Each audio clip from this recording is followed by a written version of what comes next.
Começar de novo, né, pessoal? Deu problema aqui com a internet.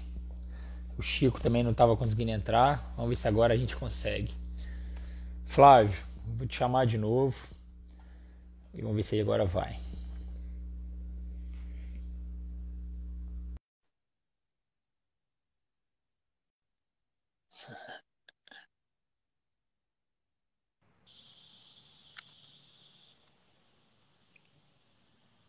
E aí, seus bonitos? Tudo bom? E aí, Ah, Chicão? Agora sim, cara. Agora sim. é. Agora sim. Aê, Pô, agora boa noite. tava Boa ouvir noite. vocês. Boa noite. Boa Fala, noite aí, Chicão. Chico. Boa noite a Bom todos. demais. Muito bom. Legal Que lindo. demais. E Cara, aí, desde fala junho, né, que a mal. gente fez aquela live, né? Desde junho. Foi muito bacana aquela É, live, né? foi show. Mudou muito a vida da gente, né? Quer dizer, Mudou, esse né, ano que cara? Já abriu mudou. muita cabeça. É. O que você tá fazendo em Pirassununga? Então, cara, eu fui É, encontrar o Fábio da Volan, que é um anestesista lá do Mato Grosso. A gente fez uma parceria aí, né? eu Divulgar um vi, aplicativo que ele desenvolveu um aplicativo muito legal de gestão de grupos de anestesia, cara, de escala, faturamento, muito bacana. eu vi. Aí eu fui É que eu encontrar sou com de ele, que ele estava Pirassununga. aqui perto. Ah, sei de lá. Eu fui almoçar ali do lado daquele rio ali. Muito Aí, legal. mas. Bom. Isso aí. Então, como é que vocês estão? O Chico tá. Agora eu já confundi tudo, Chico. Você tá trabalhando onde? Você tá Indaiatuba. em Indaiatuba. Indaiatuba, Ah, você É continua que, em Indaiatuba, né? é que O minha Flávio que família era foi para de Maceió. Indaiatuba. Isso, Entendi. perfeito. Sim. Show. E vocês são intensivistas também, além de anestesistas, né? E agora estão trabalhando mais com UTI do que anestesia por conta da pandemia. Como é que tá funcionando? Meio a meio. Eu tô meio a meio. Quer dizer, E você, Flávio? Eu tô mais na UTI, né, pô? Fazendo pouca Demanda. anestesia, né? Os E serviços deixa eu perguntar um descomunais, né? negócio. Eu acho que vocês concordam comigo. Alocação de recursos, tudo voltado para a pandemia e cirurgia só Entendi. de urgência, muito pouco, né? Aham, entendi. E Então, deixa eu perguntar um negócio para vocês. Não sei se vocês concordam comigo. Vocês acham que mudou alguma coisa com relação à percepção dos colegas, não só médicos da UTI, mas também da enfermagem, da fisioterapia, com relação a essa importância da analgesia e da sedação no paciente, cara, com Covid principalmente? Desde um ano para cá, falando com- desde o início da pandemia? Vocês, completamente. ah, Mudou completamente. Hoje eu chego a na gente está vivendo UTI uma.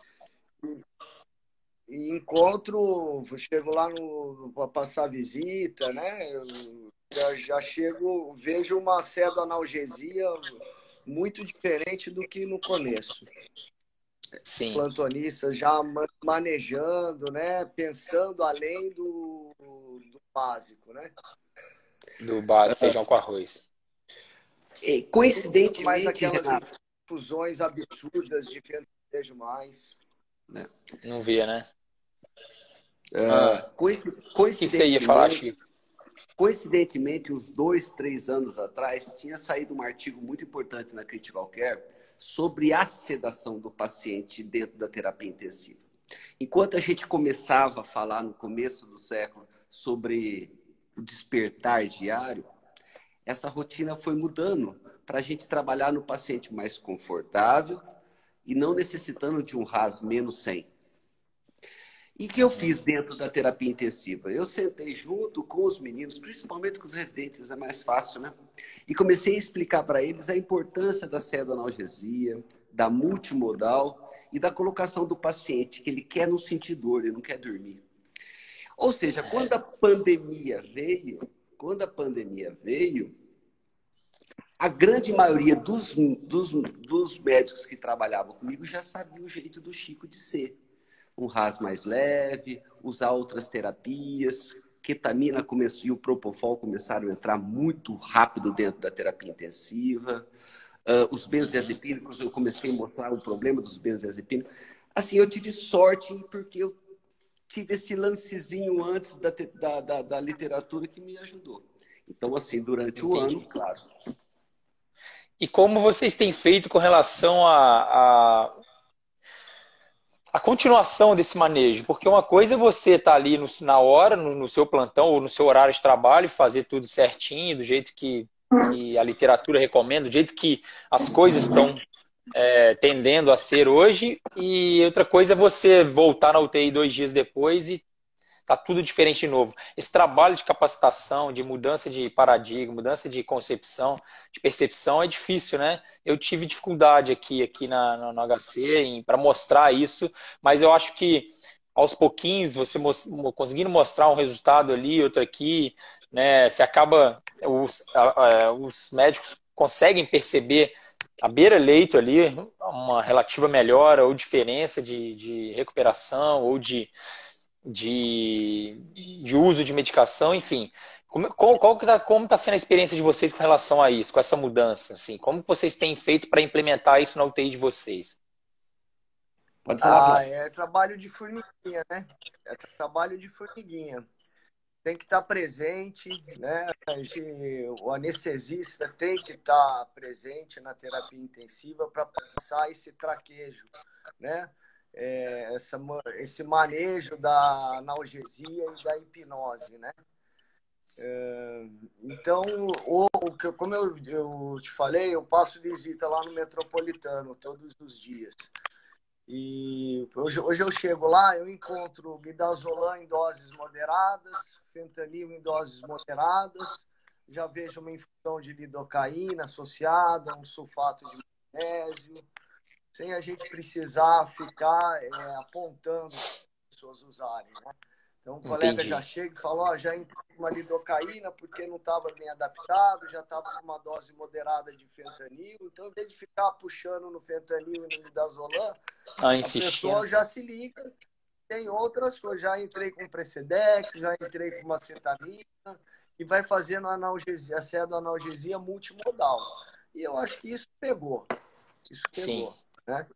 E paciente com relação PF boa, evoluindo bem, com estabilidade hemodinâmica, a gente já naturalmente já vai mudando, vai tirando o opioide, vai tirando o benzodiazepínico e fazendo a coisa mais com propofol, com Precedex, com lidocaína, com ketamina. Ketamina na hora da extubação, o paciente está ali nos parâmetros mínimos, evoluindo para a extubação, a gente já dá uma parada nela, né?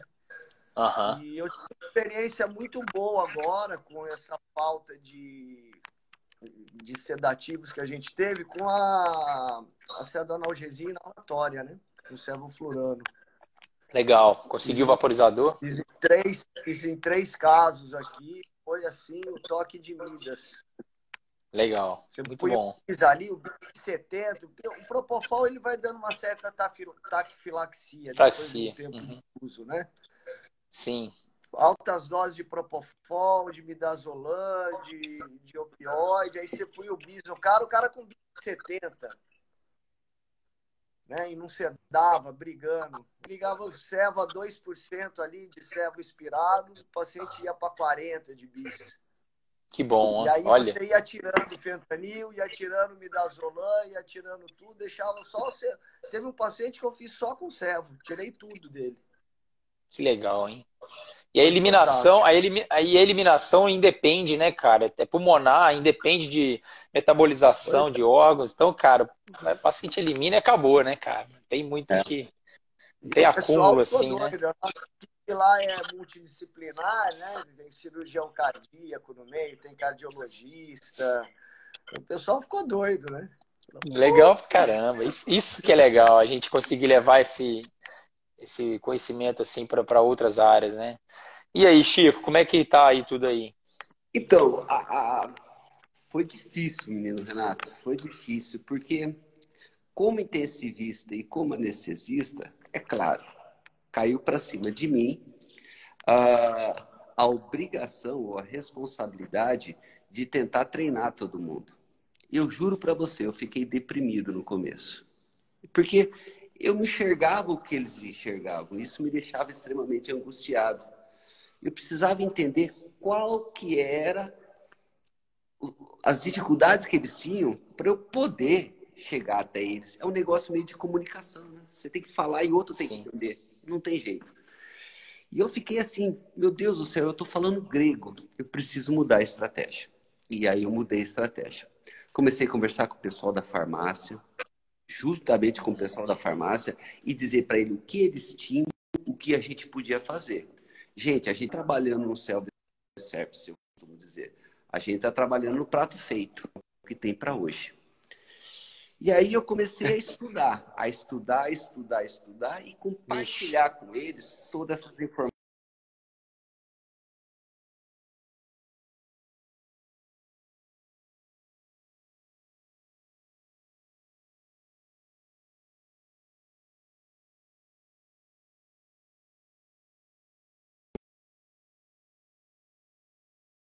E entender que a célula da analgesia, eu costumo dizer, não adianta você pegar um avião, Renato, e imagina o piloto lá no meio da altura falar assim, que nós estamos voando a 900 quilômetros por hora, a 7.000 pés, mas eu não sei o tempo de viagem, muito menos aonde a gente vai aportar.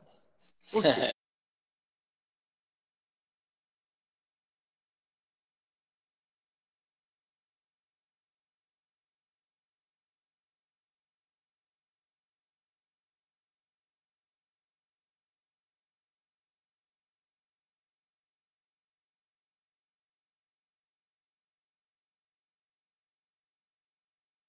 É isso esse aí. avião vai cair.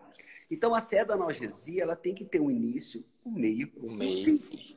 E se a gente conseguir trabalhar nisso daí, a gente consegue de volta. Então, assim, depois de ter ficado muito angustiado e até deprimido com relação a isso, eu fui estudar. Estudar ventilação mecânica, estudar a célula analgesia, as outras possibilidades, ver o que o mundo estava fazendo. E, olha, dia a dia, conversando com todos eles.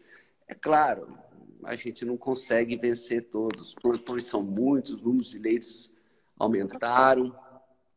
Então, a gente algumas vezes chega no outro dia e vê lá, né? A noite inteira nos controles, dormonide, fentanil, 40-40, como se nada mudasse. Piloto automático na sedação, não pode, filho. Não Não dá. pode. Isso é cruel. Você vai levar a pessoa para um lugar que você não sabe onde que é. Ou sabe. E, Foi isso que e eu o fiz. bloqueador neuromuscular, né, cara? E o uso indiscriminado, né, de bloqueador neuromuscular também. O bloqueador neuromuscular, gente, eles vieram sim para nos ajudar. Nós estamos trabalhando com outro tipo de patologia. Nós nunca tínhamos trabalhado com um paciente com relação abaixo de 150 ou de 100 com uma hipercapnia exagerada. Não existe tempo neural para isso. A gente nunca trabalhou com isso. Nós estamos em guerra. Se alguém acha que nós não Perfeito. estamos, está enganado. E assim, e é em tempo de guerra que a gente aprende. A história já mostrou isso. Sim, sim. A história já mostrou isso. Portanto, os bloqueadores Perfeito. neuromusculares, eles têm lugares na terapia intensiva? Sim. Só que não dá para você bloquear um paciente acordado, né? E olha, eu vou falar para você, por muitas vezes isso me deixou extremamente entristecido. Mas vai Sim. melhorar, gente. Eu tenho esperança. Eu tenho esperança. Não, sim. Eu acho que a gente percebe que já tem um número maior de pessoas com mais consciência, né? Isso é legal, isso é bacana. Acho que aos Yes. pouquinhos vai mudando, né? Eu acho que Ô, Renato, do ano passado para tem uma. cá, a gente conseguiu aumentar esse número de seguidores dessa prática, assim, né? Uma prática mais individualizada, né? De preocupar mais com a analgesia, né? E eu não perguntei para Mudou. vocês com a relação com a ventilação mecânica, com fisioterapeutas, se vocês têm fisioterapeutas aí, né, Sim. de plantão. Fala, Flávio, Renato, pode falar, o que você ia falar? pode falar, Flávio. Fica à vontade. Então, assim, a coisa mudou realmente. Os colegas, eles estão mais experientes, eles absorveram muitos conceitos nossos. E uma coisa que eu percebi é assim, né? Então, eu estou passando visita e a gente tem aquele conceito de fazer mais com menos, né?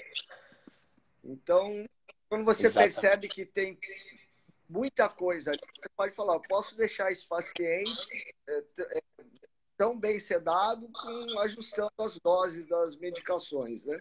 Então, você abaixa um pouquinho o midazolam daqui, abaixa um pouquinho o fentanil dali, Se precisar, você aumenta um pouquinho mais o Precedex, a acetamina, você vai fazendo esses ajustes finos, né?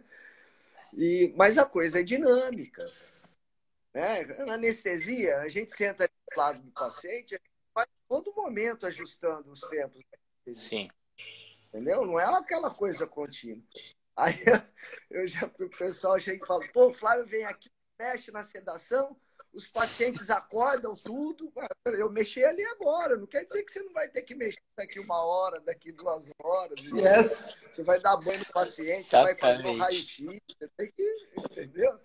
Então a coisa é dinâmica, isso aí, esse traquejo que o pessoal tem que pegar ainda, né? Eu fico pensando... Ô, Flávio, então, isso que você falou é interessante, que eu fico pensando o contrário. Pega o contrário. Pega uma conduta mais engessada da UTI, né, dessa tradicional pseudoanalgesia que o pessoal andava fazendo, e leva para anestesia. Tenta anestesiar um paciente sem saber os tempos cirúrgicos, sem saber o tempo de cirurgia, né, sem saber nada. Cara, usando 2 medicações só, cara, ia dar muita coisa errada, fala a verdade. Fala aí. Ia estragar tudo. Era um dia. Cara, você não ia conseguir estubar o paciente direito. Você não ia. O cirurgião ia fazer um baita estímulo nociceptivo no paciente numa hora que você estava com dose baixa ou uma dose insuficiente. Ou o contrário, né? Ia fazer uma anestesia muito profunda numa hora que não precisava. Então, cara, é mais ou menos isso, porque o paciente, igual o Flávio falou, o paciente de UTI, ele está todo momento recebendo estímulo, ele está todo momento necessitando de mais ou menos droga, né, cara? Eu acho que... E eu falo uma coisa também, assim que você entuba um paciente, você já tem que estar pensando lá na frente, né, cara? Quando que você vai começar a desmamar, o que você vai prevenir de complicação da pseudoanalgesia, né? E esse trabalho com o fisioterapeuta é muito legal também, né? Porque tem muito fisioterapeuta que eu recebo mensagem de colegas falando, né? Tem muito fisioterapeuta que também está automatizado a pedir bloqueador muscular, sabe? Nossa, não tá com a sincronia aqui, não estou conseguindo, Exatamente. vai precisar bloquear. Então também a gente tem que tentar mudar a cabeça dos fisioterapeutas, porque eles também conseguem diagnosticar uma dor no paciente com escala, né, com comportamento. Eles conseguem solicitar uma analgesia preemptiva na hora de uma aspiração, de qualquer manipulação, titulação de PIP. Então, esse contato também com o fisioterapeuta ou com quem estiver mexendo com o ventilador é fundamental também, né? Olha, eu inclusive, quando eu falo para você que eu saio tentando ensinar todo mundo, o meu foco foi a fisioterapia. Trabalho com uma equipe de fisioterapia que eu estimo de coração. São bravos. Legal. Tiveram que aprender na raça e aprenderam, são parceiros. Eu só tenho elogios a eles. Eu pedi para o hospital, eu quero fisioterapia 24 horas. Não dá para trabalhar com esses pacientes 24 horas. E a administração do hospital aceitou isso, foi fantástico. Eu dei uma bucha na mão delas, porque a escala triplicou, mas eles aceitaram com força. Eu acho muito interessante com relação a isso. O Flávio estava falando, o pessoal fala assim, o Chico vai embora do plantão, ele leva a sedação junto, que os pacientes acordam tudo junto. Não é isso. Não é isso, eu não estou levando a sedação. É que eu ponho o tempo para despertar, começou a ficar assíncrono, cara, vai lá e mexe na sedação. Vai titulando, exatamente. É um barco à vela, Renato, é um barco à vela. Perfeito. Sem vento, o barco não anda. Sem vela, o barco não anda. Tem que ter os dois juntos. Quando você vai fazer a sedação, você falou numa live, eu achei muito interessante, a gente não adapta o paciente ao ventilador. A gente tem que adaptar o ventilador ao paciente. E a gente tem que entender isso, que as assincronias com relação a PO2 tão baixa e uma PCO2 tão grande, mudou. Então, essas assincronias, como disparo reverso ou duplo disparo, elas são muito importantes para a gente entender aonde vai mexer no ventilador e tentar deixar o paciente assíncrono. Porque se deixar essa sincronia, o que vai acontecer? A gente não salva mais eles, porque é isso que mata. A vírus vórtice que é o grande matador. E a fisioterapia, o que você tem que fazer? Ensinar os meninos, eles querem aprender, Renato. Você chega no lado do ventilador e diz, doutor, o que o senhor está fazendo? Por que o senhor está fazendo? É legal isso, é bacana. Muito legal, muito legal. Aqui no HC, eu estimulei bastante os fisioterapeutas utilizarem a BPS, né? Porque eles estão o tempo todo mexendo com o paciente e uma coisa é você utilizar a BPS num ato isolado, outra coisa é você ter uma curva da BPS ao longo do dia. Porque eu acho que isso é importante, você perceber se o paciente está com uma escala de dor maior de manhã ou mais à noite, para você mexer talvez em alguma terapia por via enteral, de manutenção, tá? Sabe? Porque o que eu vejo muitas vezes, Chico, é assim, o paciente agitou à noite, mas ele só teve uma agitação, foi naquele momento, à noite. Aí eles aumentam a dose de infusão contínua da medicação. Aí o paciente fica o dia inteiro recebendo 20% a mais de medicação por causa de um episódio de agitação durante uma manipulação, sei lá por quê, por qualquer motivo. Então, assim, Piloto falta automático. isso também, sabe? Piloto automático. E as bombas estão ali só para obedecer você, né? Não para fazer o processo todo sozinho, né? Uma coisa interessante é que é comum a gente também receber essa abordagem da terapia, é o seguinte, doutor, o paciente está assincrônico, precisa ajustar a sedação dele, né? E o paciente já está assim, está embebido em sedação, Sim, né?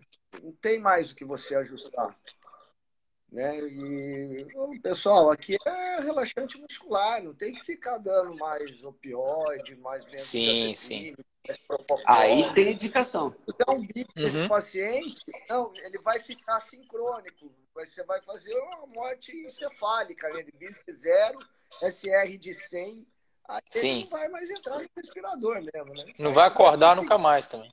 que acordar nunca mais. Aquilo é Então, o falta. pessoal tem que ter esse insight, né? Olha, pessoal, falta de sedação não é. Sim. Né? Então, um ponto aqui, tem que usar o bloqueador neuromuscular, não tem É jeito. aquele último step, né, Flávio? Chegou no último step, opa, agora vamos. E assim, outra coisa também que eu vejo é deixar aí como ele precisou do bloqueador, fica 4 dias. Ninguém tenta tipo assim, deixar por 24 horas e tirar para ver como é que o paciente fica. Não, sabe? Isso é Exatamente. É um complicado plano também. de 24 Cômodo, horas né? você reavalia. Sim. Ao meu ver, parece, né, na visão de quem está ali na beira-leito, parece que o problema está resolvido. Exatamente, E parece. não tá, você só está protelando um problema Proteína. muito mais sério, porque eu vou precisar de músculo. E o relaxante muscular, gente, ele não é uma coisa fisiológica que nem uma endorfina. Exatamente. Ele destrói a Exatamente. placa motora. E o que eu vou fazer depois? Então, Depois você assim, não. a gente sabe que a curarização em fusão contínua, ela não tem mais resultados. Trabalha beira-leito, claro, algumas assincronias graves, como disparo reverso, que independe do tempo neural, que depende, a gente até conversou sobre isso essa semana, Renato, com relação a bloquear esse diafragma de alguma outra forma que não seja através do bloqueador neuromuscular, já que o diafragma necessita de muito mais bloqueador neuromuscular Sim. para bloquear qualquer outro músculo esquelético, né? É um diafragma, ele tem uma inervação muito grande, uma infusão de sangue muito grande. Então, para você bloquear, a gente é necessita também. Para bloquear um diafragma é um negócio complicado, né? É complicado, é um músculo diferente. É o último a ser bloqueado, vamos dizer assim, né? Só para a gente lembrar, dos animais no universo nosso, apenas os mamíferos têm diafragma. Ou seja, é um músculo extremamente Especializado.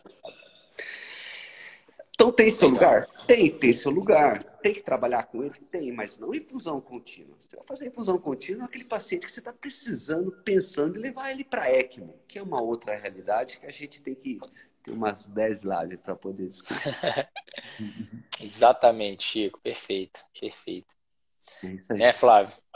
Você teve um caso interessante, né, Flávio, de um paciente em ECMO, né? Foi. Cara, E, hoje ele e foi pra poltrona. que isso, cara, que bacana. Que bacana. Sério? O Flávio estava utilizando o BIS, estava Sério? todo equipado lá com o Eu paciente em ECMO, vi, né? nós conversamos sobre isso. É. Com, Fala um pouquinho desse com caso pra gente, TOF, Flávio. né? Foi Com o com TOF TOF, também. O Flávio estava. Muito Multimodal. legal. É o seguinte, ó. que aconteceu? Esse paciente, o problema da ECMO, a gente tem o problema da membrana, né? Que sequestra a maior parte principalmente fentanil, né? Fica tudo na membrana lá. E ele estava numa luta terrível ali para conseguir sedá-lo. Doses altíssimas de todos os pseudoanalgésicos que a gente dispunha. A gente, por um momento, tivemos uma boa resposta, né? Foi que deu uma segurada, mas logo depois ele começou a superficializar também.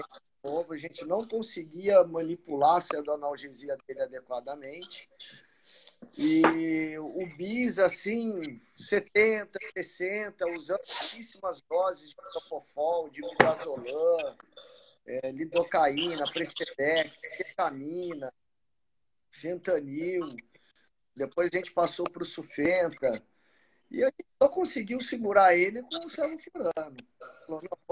Vamos. Aí o Caetano Nigro, do Dante, na verdade, o Donizete, eu coloquei num grupo de anestesia nosso lá, pedindo ajuda, alguma opinião do pessoal.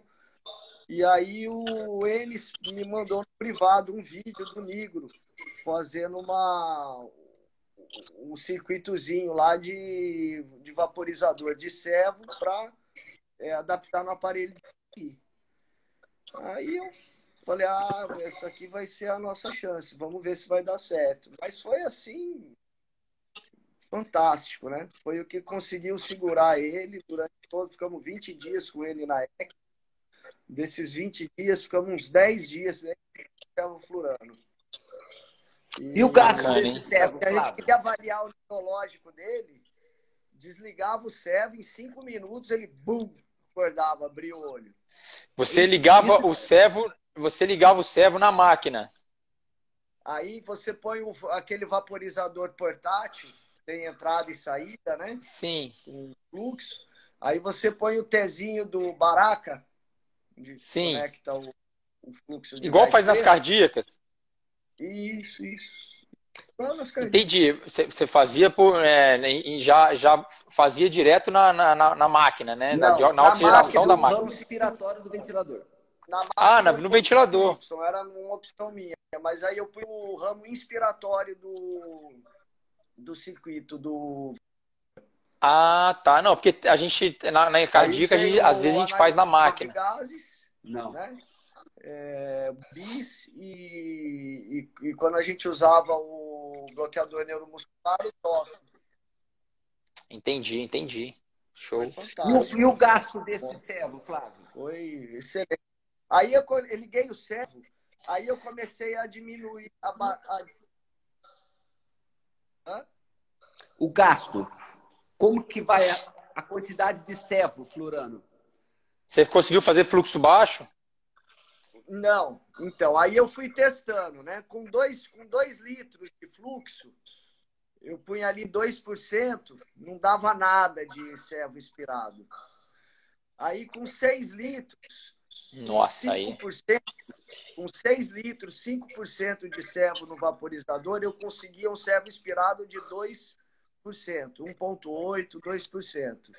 E foi esse ponto que ele engatou, 6 litros de fluxo, 5 no vaporizador, dando um servo inspirado de 2. E aí o bis começava a baixar para 20, 30, aí ia tirando midazolam, propofol, fentanil, tirando tudo. É muito interessante essa colocação, porque vamos voltar nós, anestesistas, né? Para você ter absorção no anestésico, você tem que ter ventilação e perfusão. É isso que eu ia perguntar. Como é que o pulmão estava dele? A ventilação já não existe, porque você tem um pulmão muito limitado na troca gasosa. E a perfusão está sendo roubada pela ECMO. E assim, o que eu achei mais interessante foi que quando o Flávio liga, o bis cai. Eu vi isso. Eu falei, what? Interessante, ou seja, tinha uma troca. Agora, por isso que eu perguntei de fazer na máquina, porque eu achava que não daria certo, mas pelo menos você tinha um analisador de gases, né? Que foi Sim, sim, fundamental. Porque sem o analisador Sim. de gases, você ia ficar vendido, né? Você ia falar, putz, e agora? Quanto que eu tô, né? exatamente. Realmente. Aí Já Não, quando a gente fizemos legal, cara. muito isso, viu? comercializava, Já fizemos quando muito isso. comercializava, a gente Vapor É, Kettle. imagino. bolos de céu. Vapor Kettle.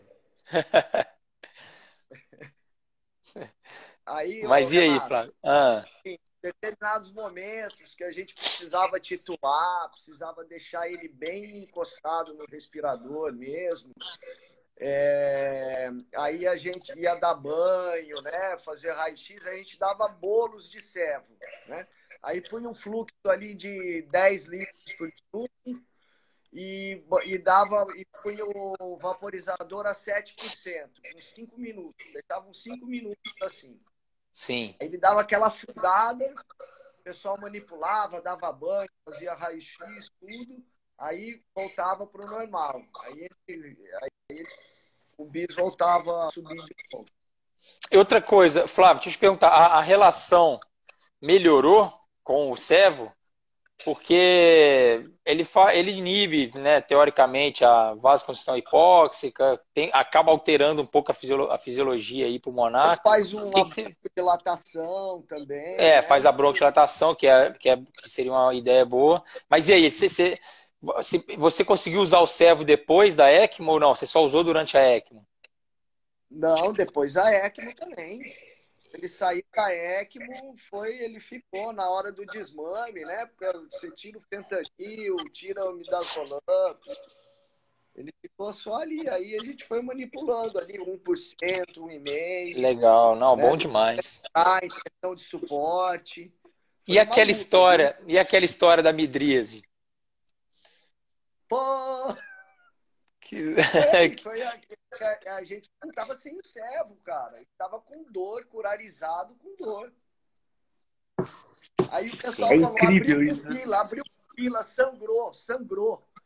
Falei, mas Abriu pupila. gente, cara, como é que o paciente fica midriático, Bilateral. sem fotorreação, com bis de 40? Não dá, não tem Exatamente. O sentido. BIS te dá uma certa segurança com relação a isso, né? Né? Não, ele tá com dor. Aí, quando a gente tirou o fentanil e pusemos o sufenta, a gente não tinha colocado o servo ainda, né? Aí a pupila dele fechou. Falei, olha, era dor. Era dor.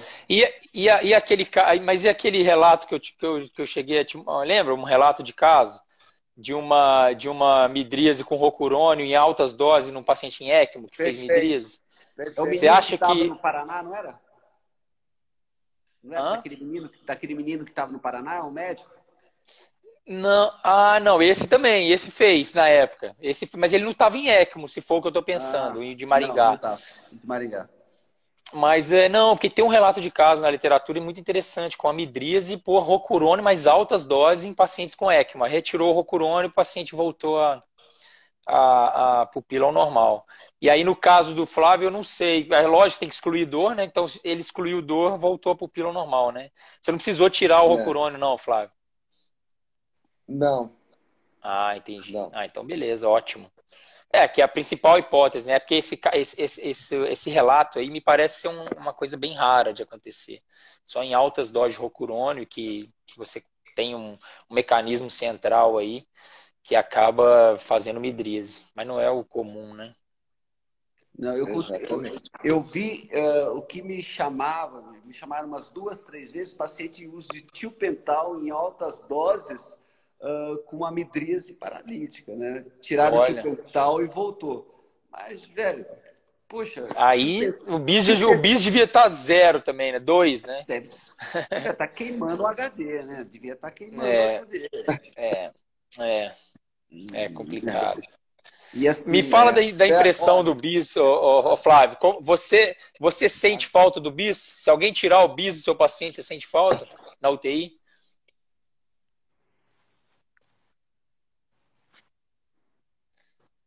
Escutou? não, travou o vídeo aqui. Então, se você está usando o bis em todo mundo, só em pacientes curarizados, ou você teve o bis só nesse caso da ECMO? Não, a gente está usando regularmente. Não tem para todo mundo, né? Mas a gente vai Mas pega os selecionando pacientes. aqueles casos mais difíceis de sedar. A gente vai rodizando. A gente tem 2 aparelhos para UTI E de 10 fala, leitos. fala para o pessoal sua impressão do bis, o quanto ele é fundamental nesses casos mais graves.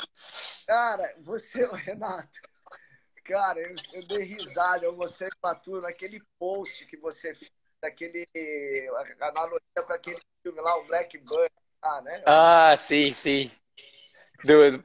Da mulher Cara, vendada, né? Da né? Sandra Bullock. Você acende o farol do carro à noite, né? Pra você dirigir. Então, Exatamente. é Olha que fundamental. analogia boa. Sim. Você sabe para onde você está indo, né? É É. fundamental. Às vezes eu estava com um paciente difícil de sedar também. E ele com doses elevadíssimas de analgésicos, aí, e nesse que eu pus o servo também, no terceiro caso. Ele estava com bis de 70. Sim. Propofol, midazolam, fentanil, Precedex, bis de 70. Ô, Doses Flávio, elevadas, máximas de tudo.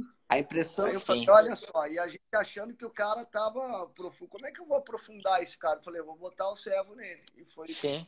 Perfeito. A impressão que eu tenho é que esses pacientes sedados por muito tempo com altas doses, a gente não tinha essa noção. Renato, a gente não trabalhava com isso. Eles não E o trabalhavam, que exatamente. acontece? A gente fala da tolerância. Depois, o que acontece com os receptores opioides depois de 5 dias em dose máxima? A gente não Sim. sabe. A gente tem ideia de que isso não vai funcionar, né? Ou seja, quem já fez na terapia intensiva uma cardioversão sem um eletro? É impossível. Como que você vai fazer uma sedação sem saber como que tá funcionando o cérebro? Ou seja, uma terapia, uma metodologia, um modo de diagnóstico da função cerebral nesses pacientes tem que existir? Tem. Que dúvida? Alguém tem dúvida disso? Se é o BIS, se é qualquer outra fita, algum outro algoritmo, eu não sei. Porque vai mudar. Não, Mas eu tem assim, que ter, tem que ter. a gente passou por uma fase importante de investimento e monitorização cardiológica, né? Hemodinâmica. Eu acho que agora está começando a acelerar, né, a monitorização, a neuromonitorização de forma geral. Tanto é que a gente já tem no Brasil, acho que 3 aparelhos de profundidade anestésica, sem contar um aparelho de nocicepção. E parece que são 4 indústrias já com oxímetro cerebral. Então, assim, cara, tá. E o bom disso é a concorrência, né, cara? Que aí o preço vai ficando mais acessível, né? Então, acho que agora é a nossa. Acho que o nosso principal aí, a nossa principal luta vai ser conscientizar a necessidade, né? E ensinar as pessoas a usarem, né? Porque tem muita coisa que está vindo da anestesia, do centro cirúrgico, né, cara, para a terapia intensiva. A estratégia multimodal é uma delas, né? Não, Manela. Não tem jeito, menino. Que nem o Flávio falou, andar de carro sem o farol aceso. É cardioverter um paciente sem saber que hora que o toque vai dar. Assim, calma. É isso aí. Mas Oi, assim Renato. que funciona. É assim que funciona. A Sim, situação sim. faz a ocasião.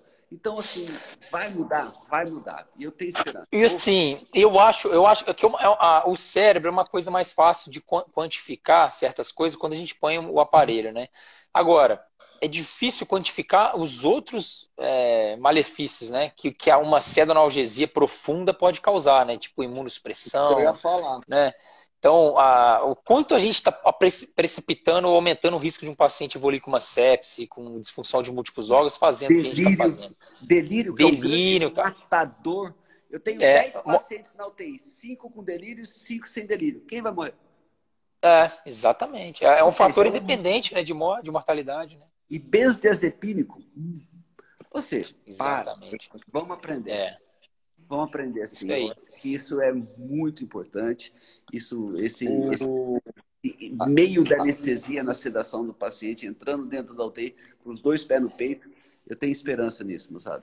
Se Deus quiser. E lembrar que analgesia é básico, né? esperança do verbo esperançar, não é dos verbos esperar, já dizia Mário Cortella, né? Isso é legal. Então, assim, não é esperar, não, é esperança e esperançar. Nós temos que ter essa ideia de que vai mudar. E nós, anestesistas, dentro da terapia intensiva, nós temos esse traquejo, essa facilidade. Vamos usar, por favor. Sim, sim. Eu recebi um comentário. O que vocês acham disso? Eu recebi um comentário naquela uma aula que eu dei essa semana de um colega anestesista que falou: pô, Renato, parece sim, parece ok, simples, né? Certas coisas que você fala, mas na prática é inviável. É tanta coisa acontecendo na UTI que não dá, cara. Não dá pra gente ficar de olho no ventilador, na seda analgesia, nos exames, tratando intercorrência aqui e ali. Aí eu falei com ele, cara, é exatamente isso. É você ter daqui a pouco alguém responsável por essa terapia, né? De essa seda analgesia, pelo menos alguém horizontal, né? Alguém para elaborar protocolos, alguém para poder ali fiscalizar, ajustar, ou então ser chamado para ajudar, né? O que não dá é ignorar o fato de que um dos pilares hoje da UTI é a seda analgesia, cara. Graças a Deus que virou um pilar, porque É um cuidado básico, né? até então era uma coisa ali, né? Automática, as bombinhas de fusão faziam o trabalho delas e acabou. Cara, graças a Deus agora virou um pilar. E assim, se falta mão, né, vamos incorporar mais alguém na UTI que seja responsável por isso, né? Não sei o que vocês acham disso aí. Não dá para ignorar só pelo fato de ser mais uma coisa para fazer, né? Ô, Renato, o que salva paciente em UTI são os cuidados básicos bem feitos. É um fast hug, né? Pelo menos não mata, né? Não acelera não aumenta a mortalidade, pelo menos. Quando você faz aquele abraço rápido no paciente diário, é o fast hug, né? FASTHUG. F de food, A de analgesia, S de sedação, o fast. O T de trombose, tá fazendo profilaxia para trombose e tal. O H de head, posicionamento, é uma coisa assim, posicionamento na mão. É um cuidado básico. Se ele não está bem posicionado, ele vai fazer PAV, vai broncoaspirar, vai ter dor. Cara em cima do ombro ali, querendo ser dado, pesado, sem poder mexer. O cara enfiando fentanil, enfiando midazolam, que o cara não serve, o cara tá com dor, tá mal posicionado. Você deixar ele confortável na cama, acabou, resolveu o problema, sem que você precisar mexer na sedação, né? Então é o que salva a vida do paciente em UTI, são os cuidados básicos bem feitos, né? Evitar que ele tenha cara, evitar que tenha sobredose de anestésico, falta de anestésico também mata, sim, né? Exatamente. E muda o que a gente tá. O que eu notei hoje, de um ano para cá, que hoje a gente está salvando muito mais gente, estubando muito mais pacientes do que antes. Pô, muito ótimo. Perfeito. Essa observação sua é perfeita. Prático, ontem eu passei visita no paciente à noite. E estava com uma relação de 235, com FI de 40 e PI de 8, né? E estava usando 14 miligramas hora de dazolam, 6 ml hora, 300 microgramas por hora de fentanil. Estava com 0,8 micrograma quilo hora de PCDEX e 20 ml hora de Propofol. Falei, bom, esse paciente está bem, está estável, vai evoluir para desmame amanhã ou nos próximos dias, né? Então, vamos baixar o midazolam de 14 para 10 miligramas hora. O fentanil, vamos baixar de 6 ml hora para 4 ml hora, e isso era 10 horas à noite, né? Aí eu falei para o colega, olha, fica de olho, se ela continuar bem, confortável na ventilação, do jeito que tá, daqui umas 2 horinhas você abaixa de 10 para 8 miligramas de midazolam. O fentanil você abaixa de 4 para 3 ml, porque 6 horas da manhã eu quero esse paciente sem midazolam e sem fentanil. Você não vai tirar tudo de uma vez, você vai abaixando devagarzinho, e se você precisar, você aumenta no Precedex e aumenta no Propofol. Você vai dando aquela girada na sedação. Sim. Aí o cara falou, pô, verdade, né? Legal. Então você vai dando norte pro cara. Legal. Ele já entregou o paciente hoje de manhã pronto para evoluir para desmame, entendeu? Flávio, Sim, sim. quando eu falo que a gente tem que ter uma estratégia de sedação, é justamente isso. A hora da investigação, o tempo de manutenção o mais curto possível e trazer ele por despertar. E eu não consigo, por exemplo, Renato, pôr um paciente em investigação e manutenção e despertar com 2 drogas. Não Não dá. dá, não dá, Não não dá. dá. Aí você vai falar assim, como que você faz isso? Eu não sei fazer. A manutenção Não é a dá. hora da investigação. A investigação é a hora de você correr atrás do prejuízo. A manutenção é estabilizar. São outras drogas. O despertar, eu tenho que usar São outras. drogas para isso. Sim, exatamente. Senão Não não é dá. simplesmente desligar, né, Chico? Desligar e Não. acabou, né? E Aí vamos o ver cara como é que ele perde a acorda. sincronia, Pelo aí amor ele de Deus. morre. Então, assim, Não você dá. tá com 2 drogas, chegou ao topo dela, usa uma terceira. Ô, Chico, Você tá querendo despertar? Tira aquelas drogas que bloqueiam o sistema neural e põe outras drogas que dão analgesia, ketamina, a confortável. desmodetina, e deixa ele confortável. Deixa ele dormir durante a noite com um propofolzinho. Amanhã, às 6 horas, desliga essas drogas e ele desperta. TRE, estuba. Agora, fazer as 3 fases com 2 remédios só, para mim, isso é magia. Isso não é. Não dá, não Agora, dá, não dá. Agora, Flávio, é complicado. Eu que sou intensivista também, estou dentro da UTI, as pessoas querem a receita de bolo. Sim.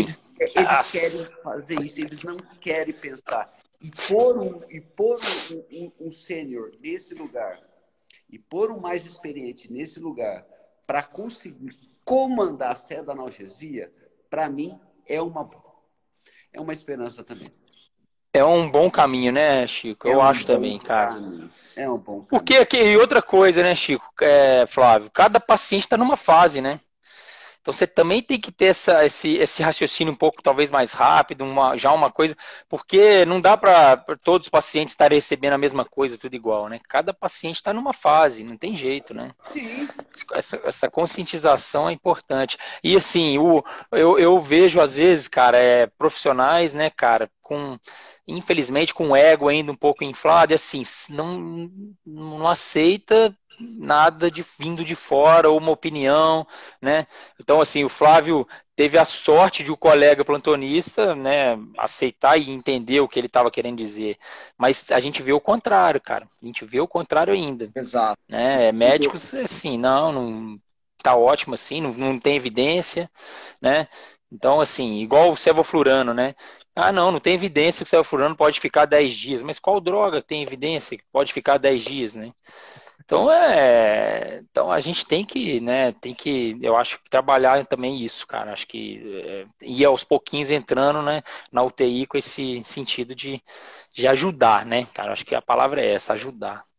Cuidar. Renato, Cuidar. cuidar. Eu sou aluno, Renato, do Dr. Domingos Braille. É. Eu fiz anestesia há muito tempo para ele, o cara me ensinou muito. E ele falava assim, Chico, ensinar burro velho é tão difícil, investe na moçada, porque eles são mais fáceis. E esse é o futuro, cara. É mais fácil. Legal, legal, legal. Esse é Cara, eu Domingos não sei se Braille, não vocês. sou eu, hein? É É, Domingos eu não sei Braille que se. falou. Legal, cara. Vocês já tiveram complicação nesse? Já viram? Cara, porque assim, eu de vez em quando eu acabo vendo isso, né? Vendo o que eu falo, escutando, né? Discutindo com alguns colegas, assim, esse mau manejo do despertar ou do desmame da droga também pode ser muito mórbido, igual o Chico falou, não só por lesão pulmonar, mas do paciente arrancar tubo, arrancar acesso, né? E teve um paciente, cara, de uma história até triste no sul, que o paciente ele teve uma lesão, né, traqueal por ter acordado muito agitado, ninguém conseguiu conter. E aí numa dessa ele arrancou tubo, puxou tubo com um cuff insuflado, enfim, de qualquer jeito, teve uma lesão de traqueia, fez pneumodiastino, enfisema subcutâneo.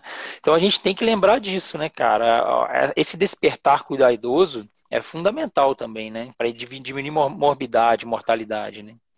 No começo, Renato, eu tinha um termo que eu chamava de despertar maligno. A gente conseguia tirar o paciente, melhorava as condições ventilatórias, mas na hora que começava a fazer o desmame, a gente percebia que a gente estava perdendo o paciente. E eles Logo depois, eles faziam o Vili Vortex e a gente perdia. Eu não tive 1, 2, 3 casos, eu lembro de cada um, porque realmente foi a fase do desespero mesmo, que a gente perdia pacientes muito mais do que ganhava. O despertar maligno, sim. O despertar maligno era complicado, por isso que eu acho que é muito interessante a gente tratar, usar drogas que evitem abstinência, manter prevenir, né? sem a depressão respiratória, usar drogas que deliram, ou uns seguem pelos antipsicóticos convencionais, outros não convencionais, como a quetiapina, no tratamento. O bloqueador da serotonina traz isso, porque o pulmão de Covid não aceita a segunda ofensa. Então você tem que azeitar direitinho esse despertar dele, porque senão a chance de perder é muito grande. Então, por isso que mais sensível, né? Por isso tem que ter uma estratégia, né? Alguém pensando ali, né, Chico? Desde o início, né, cara? Tem. Começo, meio e fim. Não dá pra... Não sou Raul Seixas, mas o começo, meio e fim tem que existir. A metadona. Metadona já tira um problema que é a abstinência do opioide, né? Isso já ajuda bem também, né, cara? 4º, 5º dia de sedação ali, já começa a colocar metadona para ir impregnando, receptor NMDA também, né? Sim, fantástico. O Aldol, é muito bom. Metadona, quetiapina. Eu vejo muito a quetiapina, metadona, quetiapina, exatamente. Sim. O que eu vejo muito assim das complicações da analgesia é a gastroparesia, né? Sim. Fica constipado, né? Evacua. E isso é um problema, né? Quando o intestino não funciona, atrapalha tudo, né? Paciente enfesado. Esse é o termo. Pesado. Enfesado. Daí vem o termo enfesar. É fisiológico. A analgesia ali é um diagnóstico meio que empírico que a gente faz, mas às vezes é a única explicação que a gente encontra para a dificuldade em manter o paciente sedado. E aí você vê aquelas doses elevadíssimas, né? Que você fala, meu Deus, como é que não percebeu que isso está fazendo mal, né? Dando 20 ml hora de fentanil puro. Não. Né? Você vai aonde isso, né? Não, e Flávio, vocês pegam muita paciente recebendo altas doses dessas medicações, mas com tudo muito diluído, cara. Recebendo 2 litros de soro ou de cristalóide só de analgesia. Pelo amor de Deus, cara. Isso era comum. Isso nos meus serviços onde eu trabalho, a gente sabe. Mas isso é bom. Na farmácia você resolve isso. Foi um problema. Na parte de diluição de droga, isso é legal. Por isso que você falou uma coisa muito interessante, né, Chico? Essa multidisciplinaridade, cara. O farmacêutico tem um papel fantástico, fundamental. Fantástico. Eu sou o cozinheiro, ele me traz a comida. Então, assim, eu tenho que saber o que eu vou fazer. Os ingredientes, ele traz os ingredientes. Ele traz os ingredientes, eu tenho que saber o que eu vou fazer hoje. Todo mundo tem que comer. Eu acho que nossa, a gastroparesia e o ilho paralítico nesses pacientes é difícil. Cara, e a lidocaína? A lidocaína é um bom processo, na verdade, pró-peristáltica, né, na verdade, né, cara? Olha, eu cheguei a fazer subcutâneo, neostigmine subcutâneo para ver se eu melhorava. E com ultrassom, olhar o ilho. O intestino. Porque é muito legal, né? Ruído hidraéreo é som. Então, um aparelho muito bom para você ver motilidade do aparelho digestivo, principalmente do intestino, é o ultrassom. Então, eu ponho o ultrassom e começo a ver se há melhor ou não, no intuito de melhorar a função. O que você vai fazer? Dar orgânico fosforado pro cara? Alguma coisa. É complicado, né? Complicado. Eu acho que a gente consegue, talvez, diminuir a incidência poupando opioide, né, utilizando multimodal, então, enfim.